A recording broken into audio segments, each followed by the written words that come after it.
Assalamualaikum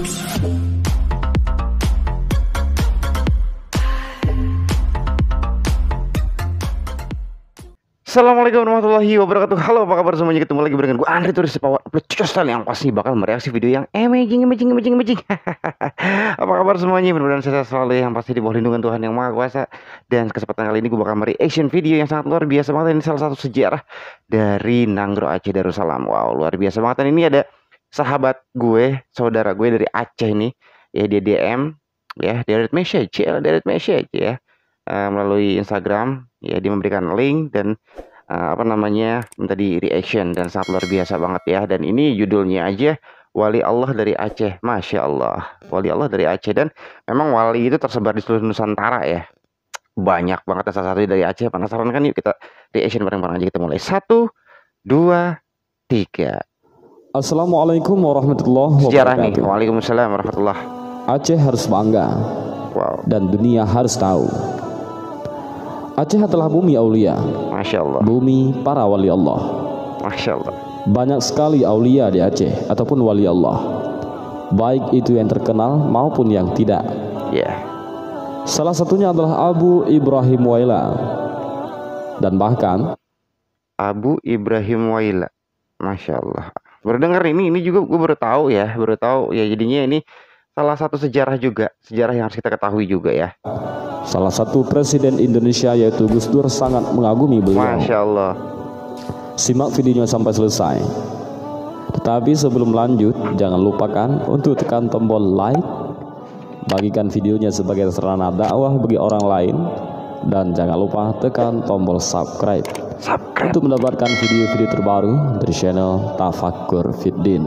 Terima kasih. Alhamdulillah.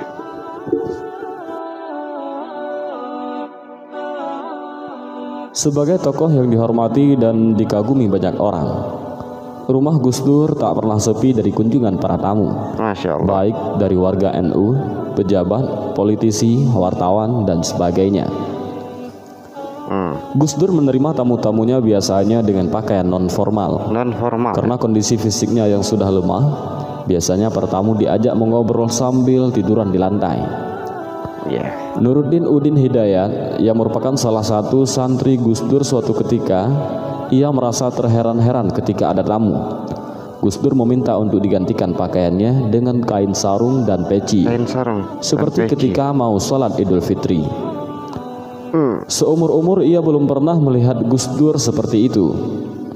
Rombongan tamu tersebut sampai ditahan-tahan agar tidak masuk rumah dahulu, sampai Gus Dur dipinjami salah satu sarung milik santrinya agar bisa cepat berganti pakaian. Masya Allah. Tamu yang diketahuinya ternyata dari Aceh tersebut berpakaian sederhana, dekil, dan memakai celana seperti yang biasa dipakai oleh bakul dawet ataupun penjual dawet. Masya Allah. Tamu tersebut diantar oleh salah seorang aktivis Aceh waktu itu. Perilaku Gus Dur dan tamunya juga aneh. Setelah keduanya bersalaman, Gus Dur pun duduk di karpet, demikian pula tamunya. Tetapi tak ada obrolan di antara keduanya. Gus Dur seperti tertidur dalam posisi duduk. Tamunya juga dalam posisi yang sama, saling berhadap-hadapan. Masya Allah. Mungkin mereka berdua tengah berbincang-bincang, tetapi yang berdialog adalah ruhnya mereka. Masya Allah. Suasana menjadi sunyi yang berlangsung sekitar 15 menit kurang lebih. Ya, ini luar biasa, ini serius. Gue sambil mendengarkan cerita tersebut, ya, gue sambil membayangkan dan berimajinasi gitu. Ini sangat luar biasa banget. Ya, mungkin almarhum Gus Dur sudah mengetahui, ya, sudah merasakan bakal ada tamu yang datang yang sangat luar biasa banget ini dari Aceh gitu kan. Langsung disalin, ya, pinjam kain santrinya, dan tamu itu datang duduk bersama ya di karpet, saling berhadapan, dan seolah-olah kayak kelihatannya tidur gitu kan. Tidak ada obrolan, tapi mungkin batin mereka yang berbicara.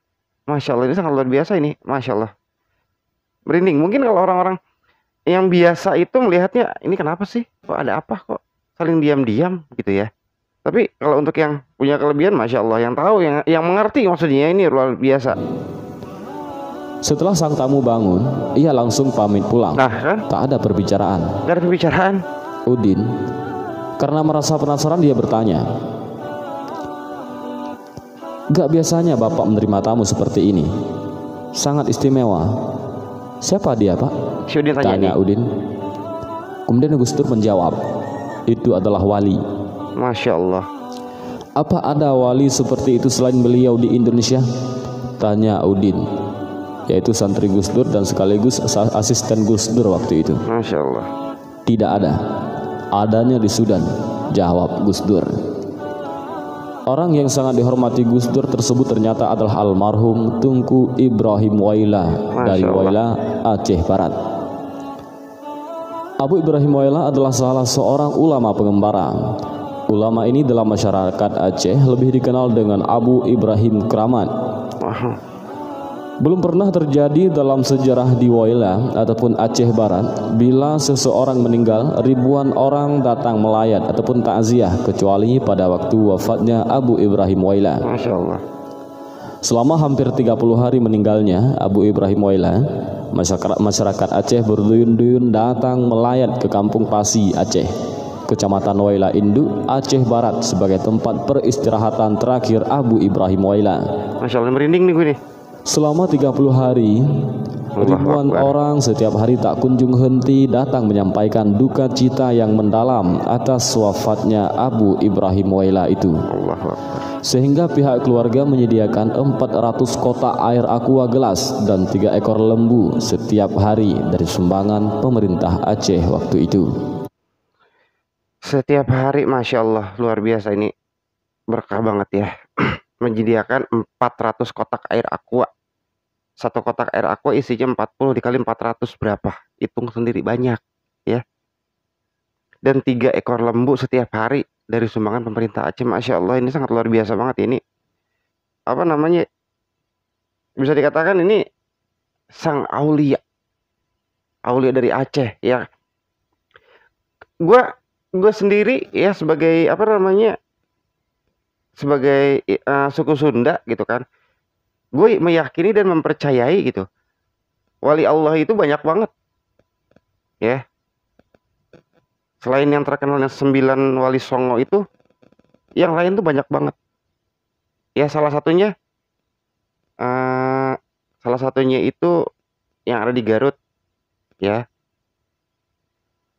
Apa sih, siapa sih, aduh, nama ininya Prabu Kian Santang itu, Syekh Romat Suci, itu ada di Garut, di Gunung Suci ya.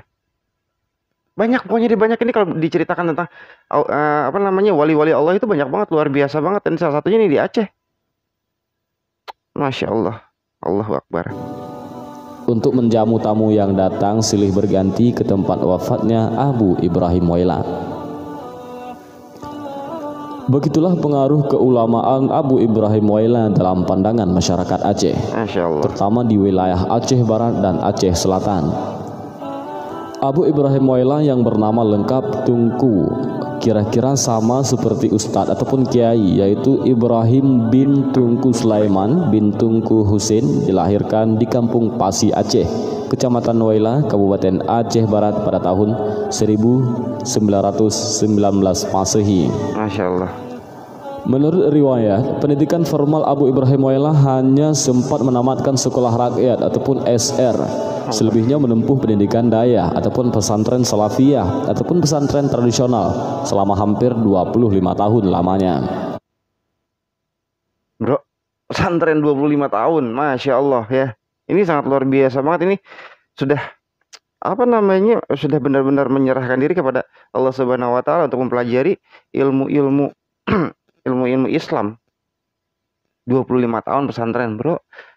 Ini aneh cerita nih ya. Aneh nih, gue cerita nih sedikit nih ya. Gue aja pernah mondok, pernah pesantren itu selama kurang lebih itu 1 semester, 6 bulan deh ya. Itu juga kabur beneran. Gue pernah pesantren ya di salah satu pondok yang ada di Bogor nih ya. Kabur gue. Ini almarhum Tengku Ibrahim Waila 25 tahun, Masya Allah. Ya mungkin teman-teman juga ada yang pesantren, ya, anak-anak pesantren gitu.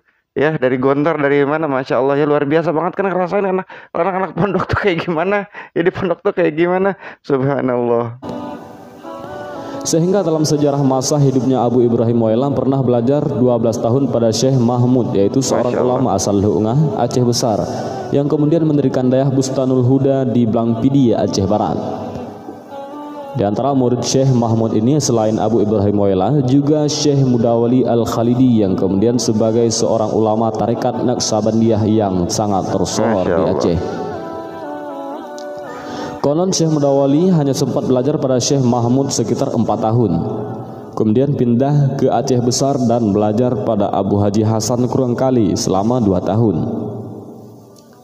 Setelah itu Syekh Mudawali pindah ke Padang dan belajar pada Syekh Jamil Jaho, Padang Panjang. 2 tahun di Padang, Syekh Mudawali melanjutkan pendidikan ke Mekah atas kiriman Syekh Jamil Jaho. Setelah 2 tahun di Mekah, kemudian Syekh Mudawali kembali ke Blangpidi dan melanjutkan mendirikan pesantren tradisional di Labuhan Haji, Aceh Selatan. Saat itulah Abu Ibrahim Waila sudah mengetahui bahwa Syekh Mudawali telah kembali dari Mekah dan mendirikan pesantren. Maka Abu Ibrahim Waila kembali belajar pada Syekh Mudawali untuk memperdalam ilmu tarekat Naqsabandiyah. Namun sebelum itu, Abu Ibrahim Waila pernah belajar pada Abu Calang, yaitu Syekh Muhammad Arsyad, dan Bilyatin Suwa bersama rekan seangkatannya, yaitu almarhum Abu Adnan Bakungan. Setelah lebih kurang 2 tahun memperdalam ilmu tarekat pada Syekh Mudawali, Abu Ibrahim Waila kembali ke kampung halamannya. Tapi tak lama setelah itu, Abu Ibrahim Waila mulai mengembara, yang dimana keluarga sendiri tidak mengetahui kemana Abu Ibrahim Waila pergi mengembara. Menurut riwayat dari Tunku Nasruddin, yaitu menantu Abu Ibrahim Waila, semasa hidupnya Abu Ibrahim Waila pernah menghilang dari keluarga selama 3 kali. Masya Allah. Pertama, Abu Ibrahim Waila menghilang selama 2 bulan. Yang kedua, Abu Ibrahim Waila menghilang selama 2 tahun. 2 tahun. Dan yang ketiga, Abu Ibrahim Waila menghilangkan diri selama 4 tahun yang tidak diketahui kemana perginya. Dalam kali terakhir inilah Abu Ibrahim Waila kembali pada keluarganya di Pasi, Aceh. Pihak keluarga tidak habis pikir pada perubahan yang terjadi pada Abu Ibrahim Waila. Rambut dan jenggotnya sudah demikian panjang tak terurus. Pakaiannya sudah compang-camping dan kukunya panjang seadanya. Mungkin bisa kita bayangkan seseorang yang menghilang selama 4 tahun dan tak sempat untuk menguruskan dirinya. Begitulah kondisi Abu Ibrahim Waila ketika kembali ke tanah keluarganya setelah 4 tahun menghilang. Maka wajar bila secara duniawiyah dalam kondisi seperti itu sebahagian masyarakat Waila menganggap Abu Ibrahim Waila sudah tidak waras lagi. Abu Ibrahim Waila oleh banyak orang dikenal sebagai ulama yang pendiam, dan ini sudah menjadi bawaannya sewaktu kecil hingga masa tuanya. Beliau hanya berkomunikasi bila ada hal yang perlu untuk disampaikan, sehingga banyak orang yang tidak berani bertanya terhadap hal-hal yang terkesan aneh bila dikerjakan oleh Abu Ibrahim Waila.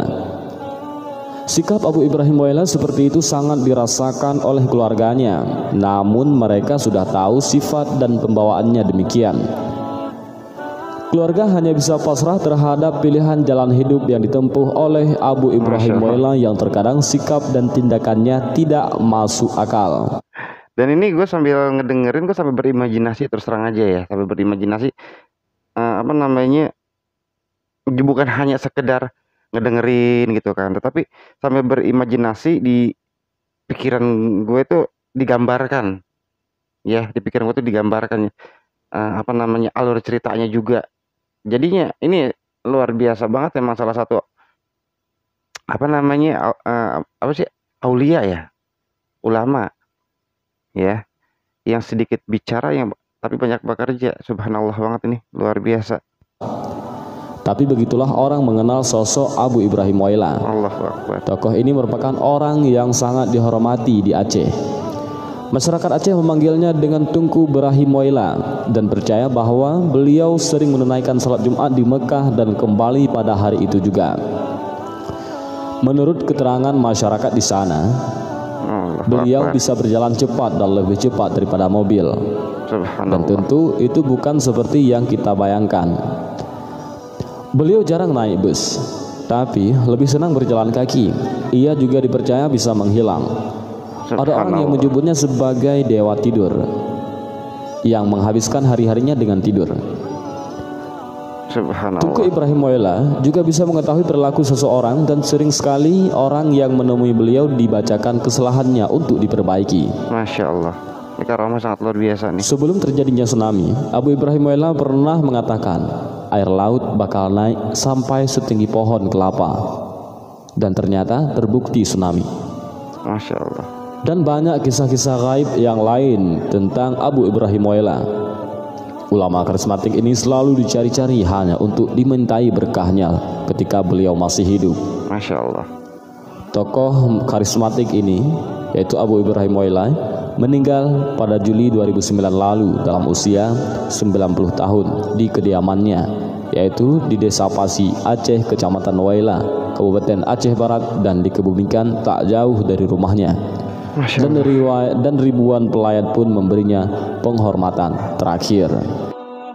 Dan itulah salah satu kisah wali Allah dari Aceh. Merinding, serius deh gue ini. Kisah seperti ini sebenarnya tidak perlu diperdebatkan, karena kita menceritakan tentang wali, bukan orang sembarangan. Ya, kita menceritakan tentang wali dan bukan orang sembarangan. Jadi nggak usah diperdebatkan seperti itu, ya. Dan juga setelah Anda menonton video ini, admin juga tidak mengajak Anda untuk meyakininya. Admin hanya menyampaikan tentang kisah ini, karena bagi admin, beliau adalah salah satu ulama yang sangat dihormati di Aceh. Masya Allah. Dan bagi orang Aceh, beliau adalah orang yang sangat spesial. Wallahu a'lam bishawab. Masya Allah, ini luar biasa banget. Ini benar-benar sejarah. Ini sejarah ya, ini sejarah sekali lagi ya. Ini sejarah yang sangat luar biasa banget yang mesti kita ketahui juga gitu kan ya. Dan yang tadi seperti di awal yang gue pernah bilang ya, gue meyakini dan gue mempercayai wali Allah itu banyak banget tersebar di seluruh Nusantara ya. Banyak banget ya, banyak banget. Mungkin teman-teman semua juga yang di daerah-daerah lain gitu kan, di luar Pulau Jawa gitu kan, yang apa namanya, yang di daerahnya itu memang ada wali Allah, ya boleh silakan ya. Nanti coba gue reaction gitu kan, kita berbagi, ini sharing ya. Kita sesama umat muslim ya, sesama umat muslim, kita jangan saling sikut menyikut deh ya. Kita ini semua itu bersaudara ya. Pada intinya kalau menurut gue pribadi ya kan, ketika syahadat kita masih asyhadu alla ilaha illallah wa asyhadu anna muhammadur rasulullah, dan apa namanya, masih berpegang teguh kepada Al-Qur'an dan hadis, ya udah, kita semua ini saudara. Ya enggak? Ya masih makasih banget buat semuanya udah ngikutin perjalanan reaksi gue. Jangan lupa ya, baru aja nongol langsung disabret ya, biar channel ini biar tambah berkembang, dan gue juga tambah semangat untuk mengupload video reaction yang lainnya. Oke, gue Andri Turus untuk pamit dengan kalian semua, amigos para Assalamualaikum warahmatullahi wabarakatuh. See you next time and bye bye. I love you all.